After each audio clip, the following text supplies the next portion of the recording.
Is this what is missing in the latest Epstein files? Here you are, coming right out of his cell with a rope. Maybe I had just gone climbing. Boss, the rope is pretty incriminating.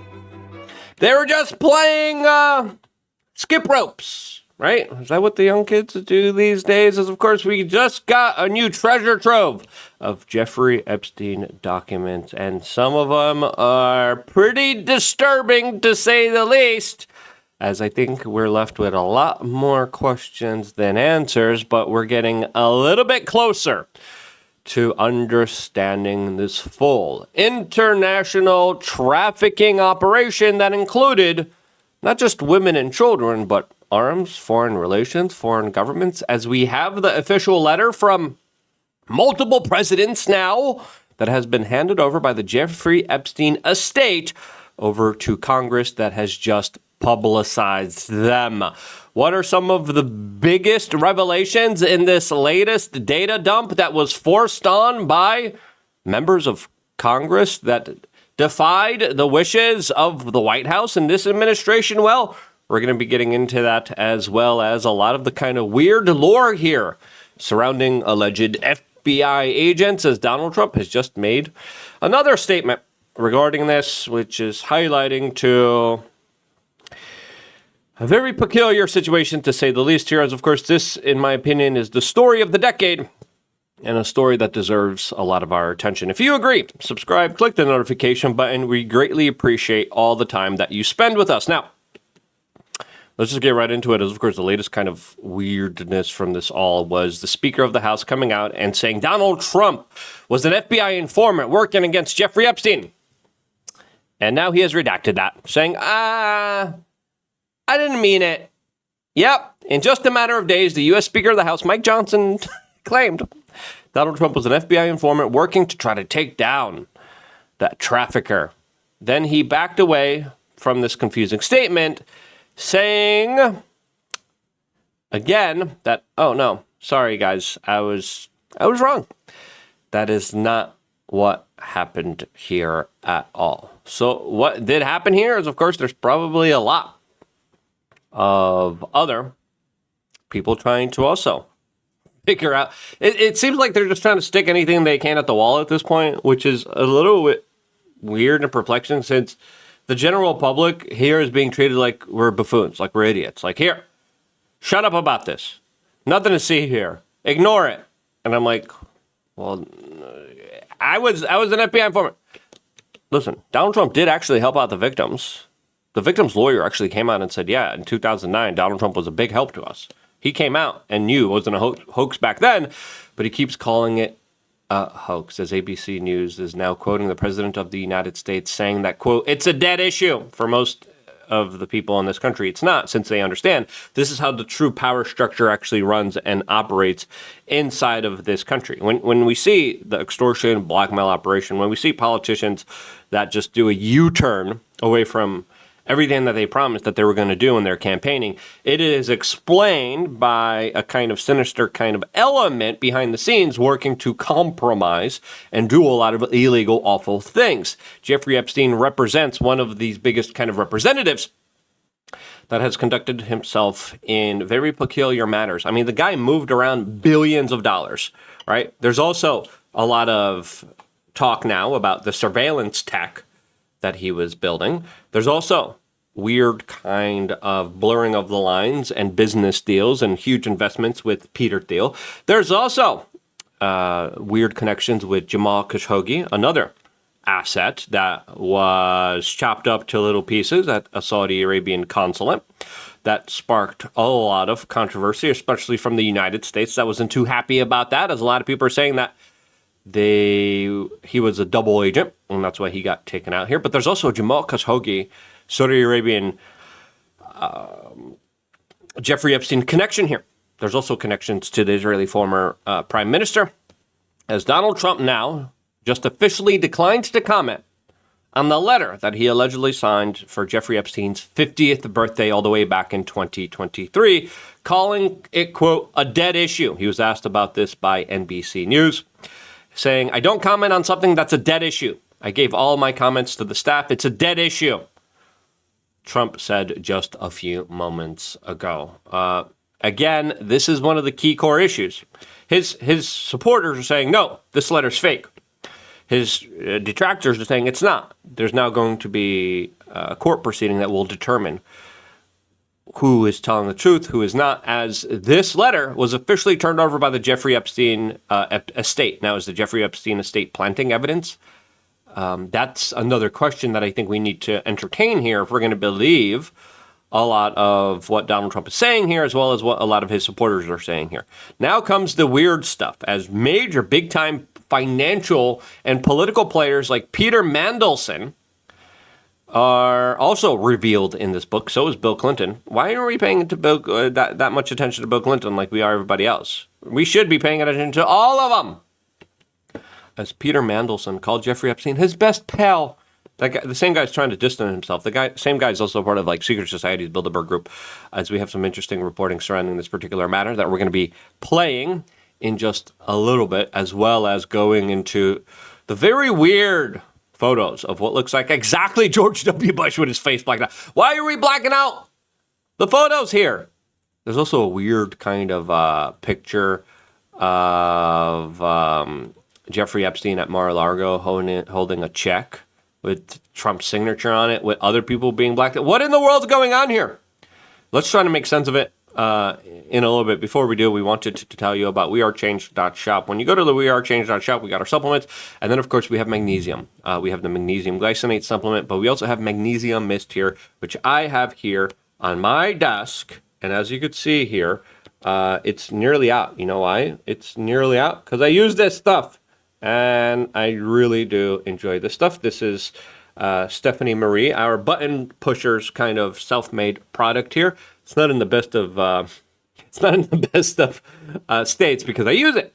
When you use something, of course, you see the wear and tear of it. But right before I go to sleep, I usually put this on my feet when I remember. Sometimes I forget. I'm not perfect.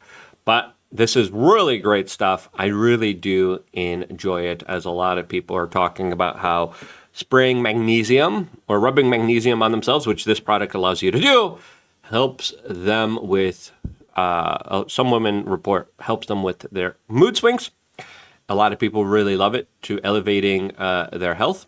And they use different products. This is a different product that this person uses. A lot of people talk about how they spray it on the back of their necks, especially if they're dealing with things like migraines, and it allegedly helps people deal with migraines this way. A lot of people talk about how spraying magnesium oil on their feet before bed, quote, completely transformed their sleep and hormones. As we have Barbara O'Neill, random person that I just pulled up. I just typed in magnesium spray onto Twitter, and this is what people said. It helps your, quote, allegedly, your insulin and cortisol levels balance out. Helps your metabolism, helps your hair become thicker and healthier. No more sugar cravings, no more caffeine. I don't know about all that, to be quite honest with you, but I really do I really do enjoy doing this, whether a lot of my results are circumstantial or not, because I'm doing a whole bunch of stuff. I don't know, but I really like magnesium. Lots of people are deficient in magnesium, and that's why we worked with Stephanie for Stephanie's Apothecary, and she created this magnesium spray here, which is available just for $18, a part of many other supplements that we have available to you. It is also in our For Her bundle that is available to you on wearechange.shop here. So we got a lot of great bundles. I think it's also in the For Him bundle as well. You save a bunch of money on the bundles because you just get a whole bunch of products all at once here. And can't recommend that enough. Wearechange.shop. Support us, support yourself, and we want people to be healthy. We want people to be happy. We want people not to be confused with the absolute insanity that we're all facing through this kind of conundrum of fake news, hypocritical statements, lies, disinformation. As of course, listen, a lot of people are just hyper-focusing on Donald Trump. Let's focus on other people too. Okay, I think a lot of people need to have some explaining to do with what they're up to and what they're doing. This is the British angle on a scandal. Lord Mandelson, the UK ambassador, who counted Jeffrey Epstein as his best pal. These are pictures from a newly released birthday book. Mandelson was among friends who celebrated Epstein's 50th birthday. with the message, "We love you." There was the picture of a tropical island, and there was the message about glorious homes he likes to share with his friends. Brackets, yum, yum. Yeah. Yum yum? Are you kidding me? There's also a lot of weird stuff, as this was officially released by the House Oversight Committee, as there were multiple attempts by powerful people to stop this thing from being released here. Now, there's also a lot of right-wing influencers that are being paid here that are telling you, nothing to see here, folks. There's no children. What children? And there's a lot of creepy photos, as this one drawing was also released by the House Oversight Committee showing Epstein at the Dalton School, which Bill Barr's father gave him a weird start in, even though he wasn't known for his academic accolades. Bill Barr's father also wrote a weird book about aliens and secret societies controlling politicians through blackmail. It was a fictional book, obviously. But here at the Dalton School, you see Epstein giving balloons to very young, impressionable school children with short skirts. And then it looks like you see those same kind of women in thongs in 2003 with a saying, "What a great country," rubbing his feet, rubbing his private area, rubbing his chest and his neck. What? How is this? Like, everyone knew he was a predator. Everyone knew he liked girls with braces, right? Everyone knew he liked them extremely young, right? The latest victim we got was 14. There was younger than that, okay? Some right-wing influencers are like, there's nothing to see here. There's no children. They were all age of consent. Are you kidding me? You lying hypocrite monster that's just being paid off by special interests in order to shill some of the most disingenuous, disgusting propaganda on behalf of some of the biggest predators in our society that are still running free and loose. Disgusting. As Kyle Kalinske says, the fact that this was in this book proves all of his friends knew exactly what was he about. Now, again, that's a big stretch here, but it was pretty clear here, especially after he was a convicted S offender. That, by the way, didn't have to follow any of the protocols and guidelines that all the other S offenders have to follow. That's weird. Okay, who made that call? Who made that decision, right? Why was he able to skirt all the rules and regulations, right? S predators can't be among children. They can't be among schools. Epstein was able to do whatever he wanted to do.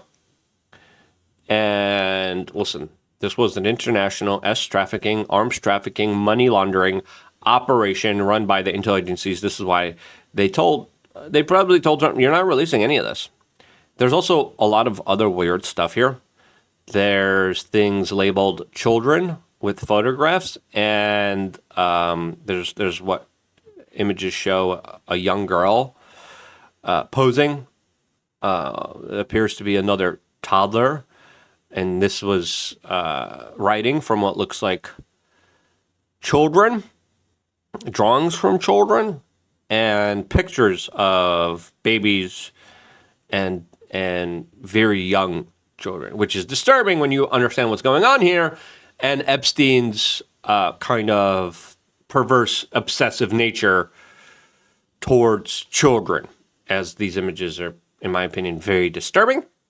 And this is just a little bit of what we are seeing here, as the federal government still has a bunch of these documents under seal.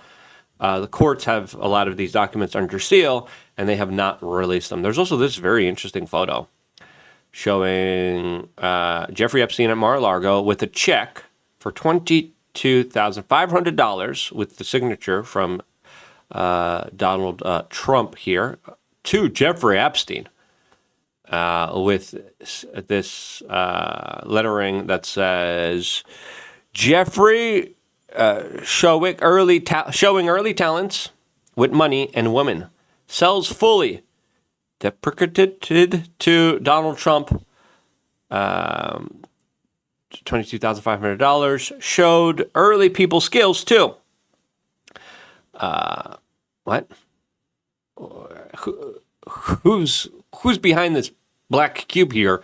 And why is this black cube censored? There's also another person that he was seen pictured with, with the markings, he is the boyfriend of, redacted, we think he works for the CIA.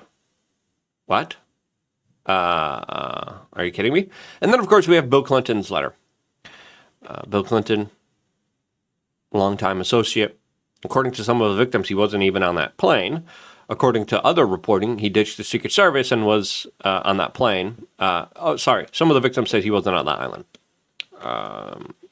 Not on the plane. He definitely was on the plane. There's Dan Bongino's friend.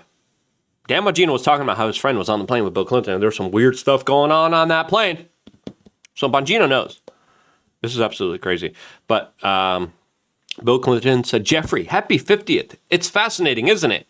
To have wishes so many from all the years of wonderful memories, adventures, and record, ... The desire to make a difference in the hearts of friends. As people are saying, I wonder if the signature match is here. There's a lot of people are saying, no, Trump didn't do it. Trump's not in here. Again, you would have to have the estate lie. Why would the estate lie and then be sued by Donald Trump here for fabricating all of this? That's an interesting question that a lot of people have here.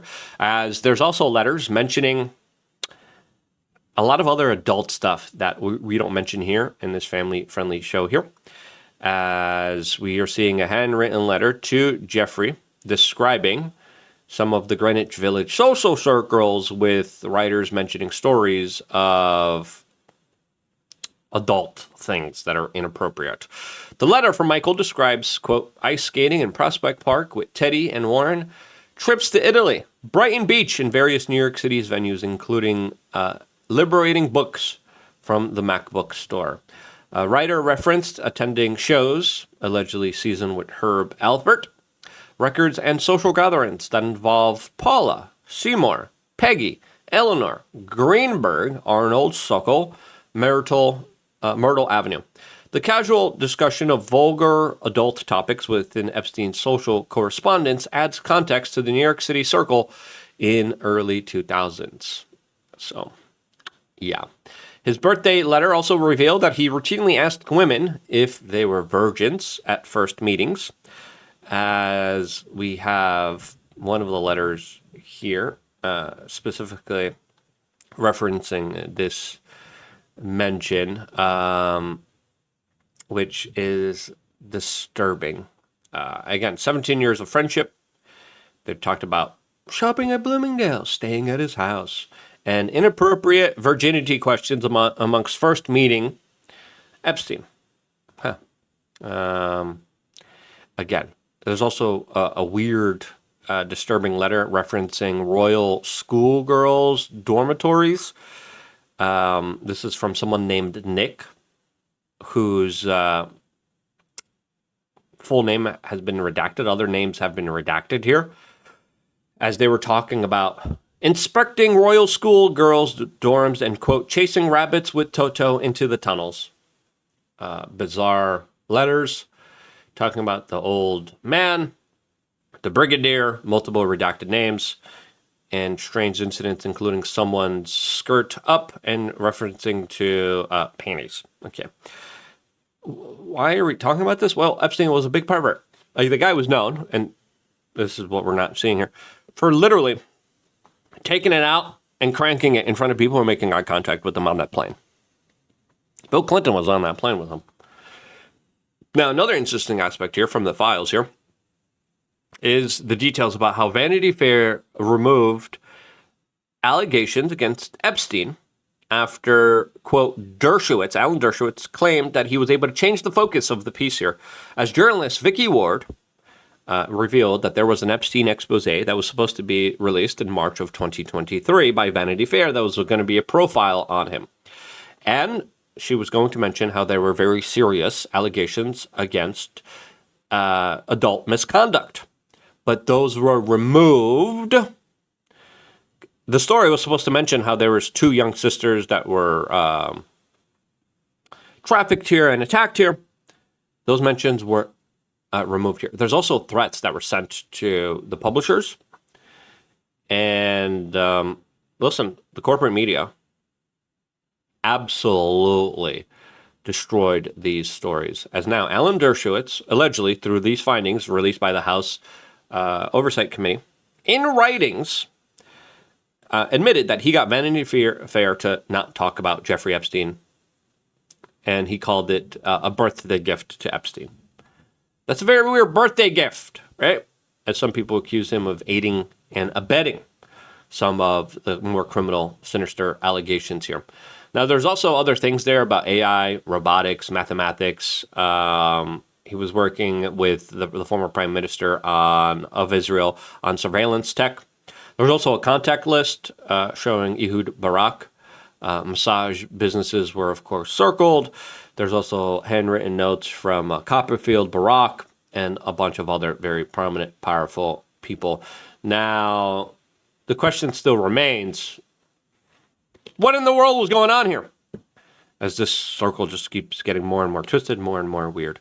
And if you appreciate our efforts to still continue to talk about this, since there's a lot of right-wing influencers that are now too afraid to talk about this, and try to obfuscate it and try to cover it up. If you appreciate our efforts, check out our store and start your own independent health journey by doing your own research into becoming a better, healthier, more amazing version of you. This is why I end every broadcast by saying thank you so much for watching, beautiful and amazing human beings. Stay tuned for more here exclusively on youtube.com/wearechange.